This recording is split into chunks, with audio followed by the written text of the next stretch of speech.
자, 지금 ELS가 터지고 있다라고 지금 난립니다. 지금 ELS가 정권사뿐만 아니라 은행에서도 너무 많이 팔았어요. 그래서 홍콩 항생 중국 기업 지수와 연계된 ELS가 지금 만기 3년인데 가입 당시 70%를 넘기면 원금 이자를 받는데 70% 밑으로 떨어지면 원금 손실이 발생하는 초고위험 파생 상품인데요. 지금 이게 완전히 고점과 대비하면 3분의 1 토막이 났어요. 그래서 5개 시중은행에서 판매한 ELS가 5조가 넘는 걸로 나오고 있는데 금감원이 지금 파악한 국내 금융권의 홍콩 H지수 ELS 총 판매액이 근 20조가량 되는 걸로 알고 있어요. 이 중에 올해 만기가 돌아오는 ELS 규모가 15조 4천억. 자, 그런데 지금 확정된 원금 손실이 48에서 52, 거의 대부분이 절반 손실이 났다는 거예요. 5대 은행 ELS 상품에서 발생한 손실액이 지금 만기 돌아온 것만도 1,000억이 넘었고 앞으로 수조 원이 발생할 거라는 거예요. 자, 투자자들 단식이 지금 터지고 있어요. 5대 은행은 H지수 연계한 ELS 상품을 총 14조 6,482억 원어치를 판매했고 고객 수는 15만 5천 명쯤 돼요. 총 건수는 23만 1,200건에 해당된다고 합니다. 그런데 여기에 가입한 사람들 중에 고령층이 많아요. 평생 모은 노후 자금을 여기에 투자했다는 거예요. 그래서 이들이 전체 30.5%인 5조 4천억을 투자했다는 거예요. 70대 이상도 16,300명으로 8.9%고 액수로 따지면 2조고 90대 이상도 22명이에요. 그래서 은퇴해가지고 노후 자금을 어떻게 좀 굴릴까 하다가 은행을 찾아갔는데 창구에서 직원이 예금을 가입하려니까 정기예금이라도 하려니까 예금 가입을 만료하고 VIP실로 불러가지고 예금은 목돈 넣어봤자 금리 1%밖에 안 되는데 중국이 잘 나가니 4% 이상 이자를 받을 ELS를 가입해라. 그러면서 홍콩 H지수 ELS 상품 가입을 권유했어요. 자, 금융 전문가라는 은행 직원, VIP실의 직원과 일반 은퇴한 경제 어두운 노인 사이에서 이게 정보의 비대칭이 심하죠. 한마디도 투자 위험을 설명하지 않습니다. 이건 나도 여러 차례 경험을 했어요. 그래서 나보고도 그런 거 가입하라고 그런 사람 있는데 자, 나도 뭐 그런 소리 하는 걸 들었는데 오죽하겠습니까? 그러니까 결국은요. 은행 직원의 확신에 찬 소리에 귀가 홀기돼서 이걸 들어갔다가 지금 절반쯤 잃을 위기에 처했다는 거예요. 이런 사람들이 대부분이라는 거예요. 면담과 질문이 실제로는 이루어지지 않고 위험 부담에 대한 이야기도 전혀 없이 사실은 뭐 강요하다시피 해야 하는 바람에 얼렁뚱땅 가입하게 됐다라는 게 대부분일 거예요. 위험성에 대한 언급은 전혀 말을 하고 있지 않죠. 은행은 ELS 투자 경험이 있는 사람이 90%라서 불안전 판매가 아니다라고 우기고 있겠죠. 그런데 실제 보면 요대 은행의 70대 이상 ELS 가입자가 15,077명, 1조 8,300억쯤 되고요. 80대가요, 1,260명, 2,083억, 그리고 90대 이상이 22명, 90억 8천만 원이라는 거예요. 자, 은행이 이런 고령자들한테 이런 거를 불안전 판매했던 부분에 있어서 금감원은 70대 이상 고령층에게 고위험 상품 판매 권유를 했다는 것만도 지금 문제가 있다. 은행이 자필 자서를 받고 녹취를 확보하고 피해 예방 조치를 취했다고 하지만 이것은 면피 조치로밖에 안 된다. 솔직히 금감원장 자기도 수십 장짜리 설명서를 보면 눈에 안 들어오는데 고령자에게 수십 %의 원금 손실이 발생할 수 있는 상품을 권유하는 것이 적절했느냐는 거예요.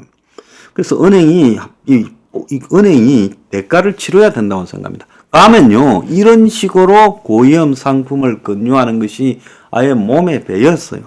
그래서 저도 몇 번 뭐라고 한 적이 있습니다. 그런 상품을 갖다가 사람들에게 권유하다가 너들 나중에 큰일 난다고.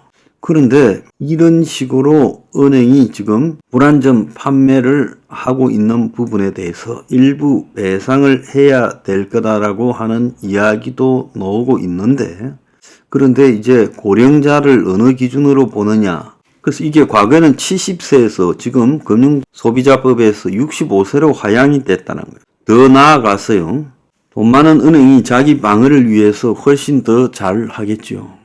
그래서 저는 은행에서 이런 펀드 상품 파는 것을 금지시켜야 된다라고 저는 생각합니다. 소비자가 적극 가입하겠다, 죽어도 소개해달라 하기 전에는 이런 상품을 못 팔게 해야 된다. 직원 입에서 먼저 권유하지 못하도록 해야 된다는 게 제 생각이에요. 자, 지금 부동산 PF 등과 관련해서 은행은 안전한 것처럼 이야기하는데요. 은행의 건설업체 빚이 43조라고 합니다. 금융위기 이후에 지금 최대 규모라는 거예요. 자금 사정이 나빠진 건설회사들이 은행을 지금 많이 두들기고 있어요. 그래서 은행에 지금 이 한 해 동안에 건설업체 빚이 5조가 늘어나서 금융위기 이후에 가장 많은 현상이 지금 벌어지고 있다고 합니다. 은행별로 보면 기업은행이 지금 8조 2천억이 지금 대출이 나갔어요. 산업은행이 4조쯤 되고 우리은행이 3조 7천억, 신한은행이 3조 5천억, KDB 산업은행이 2조 4천억, 부산은행이 2조 1천억, DGB 대구은행이 2조가 넘는 이런 식으로 은행들이 지금 건설업계에 돈을 많이 빌려줬어요.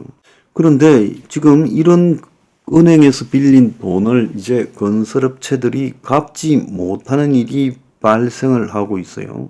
건설업종 대출에서 발생한 연체가요, 100.6%나 그 전에보다 급증을 했다는 거예요.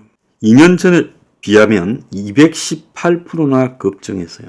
그래서 건설업체들 상황이 좋지 않으면서 지금 은행들이 연체로 내몰려가고 있다는 겁니다. 자, 이런 대출도 문제지만은 지금 부동산 PF 은행들이 해준 것도 지금 큰 문제인데요.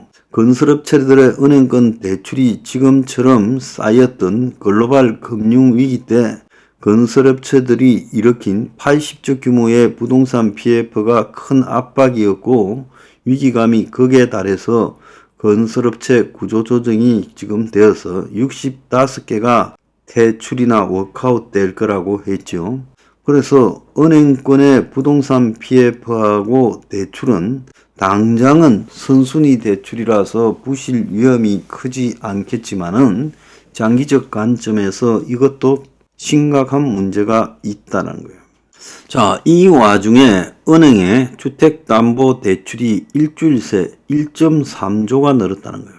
은행들이 주택담보대출 갈아타기 서비스를 하면서 은행들의 주담대가 5대 은행에 532조로 늘어났어요. 그래서 은행들이 사실상으로 이 주담대 갈아타기에 지금 핵심적인 역할을 수행하고 있는데, 이렇게 가는 것이 안전하냐는 비판이 지금 굉장히 늘어나고 있습니다. 자, 한국 은행들요. 은행은 무슨 일이 생기도 안전하다라고 하는데 실제 그러지 않을 수도 있다라는 생각이 저는 들고 있습니다.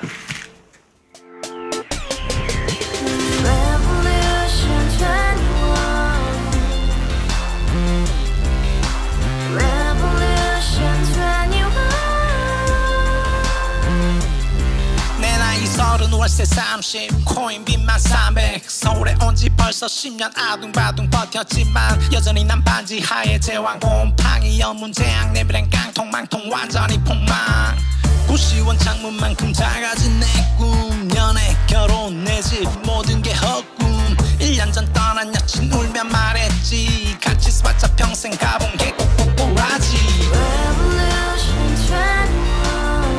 가바후스 700 나도 소유주 가바후스 700 나의 소주 택시기사 우라부지 마트캐셔 울어문이 우리 집안 다 털어봤자 후줄 그래 개선민 내 미래 거기서 팍 끝난 거지 팍 더 이상 노력 따윈 괴물이 스펙 찾아 싼말리 비오는 날 알바 잘려 맨날 학원 날 개쳐 발려 밤비 내리는 양화대교 홀로 걷고 있을 때 현수막에 아로 새겨진 평당 700짜리 아파트 다같이 소리 질러 혁명 21